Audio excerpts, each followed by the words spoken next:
வடபழனி பழனி ஆண்டவர் ஐயாவுடைய ஆசீர்வாதம், பழனி அந்த முருகர் ஆசீர்வாதம், எல்லோரும் நல்லா இருக்கணும், எல்லோருடைய முயற்சி வெற்றி பண்ணணும்.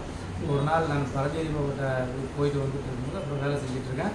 அப்புறம் பார்த்தீங்கன்னா வெங்கட்ராமசாமி ஐயா சின்ன ஐயா வராது உள்ள வந்துட்டு கூட யார் ஒரு சாமியார் இருக்கிற சொல்லிட்டு அவர் கூட அப்படியே ஃபாலோ பண்ணிட்டு போகிறேன். அப்புறம் போய்ட்டு அவர் வண்டியில் கூட போயிட்டு மக்கள் கூட போயிட்டு கேட்க நகரில் போயிட்டு மாடி மேலே இருக்கார். அப்போ சுரேஷ் அண்ணா கூட இருக்கார்.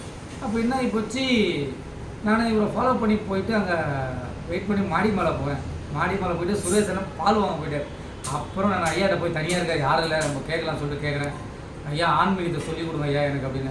சார் யாருக்கு யார் ஆன்மீகம் சொல்லி தருது சார், நீங்கள் போங்க சார் வடபழனிக்கு அப்படி சொல்கிறார். நேராக அங்கேருந்து நேராக வடபழனிலேருந்து வந்து ஐயா கிட்ட உள்ளே போகிறேன். ஐயா சொல்கிறார் வெரி குட் வெரி குட், நீங்கள் மாடியில் போய் உட்காருங்க படியில் அப்படின்றாரு. சரி உட்காந்துட்டு திருப்பி நேராக வரேன். நீங்கள் போய் காப்பி வாங்கிட்டாங்க, நம்ம போய் சாப்பிட்லாங்க. போய் 2 காப்பி வேணாங்க. ஐயா ஒரு காப்பி, நான் ஒரு காப்பி குடித்தேன். அந்த சுவையும் அந்த நினைவும் என்றும் நிறைவாகையும் பெரிய மகிழ்ச்சியாக இருக்குது. இந்த மகிழ்ச்சி எல்லாருக்கும் கிடைக்கணும், எல்லோருடைய முயற்சியை வெற்றி பண்ணணும், எல்லாம் நல்லா இருக்கும். சத்குரு வடபழனி பரஞ்சோதி பாபா திருவடி சரணம். முருகா எல்லாருக்கும் ஆசீர்வாதம் பண்ணுங்க ஐயா, ஆசீர்வாதம் பண்ணுங்க ஐயா. நன்றி ஐயா.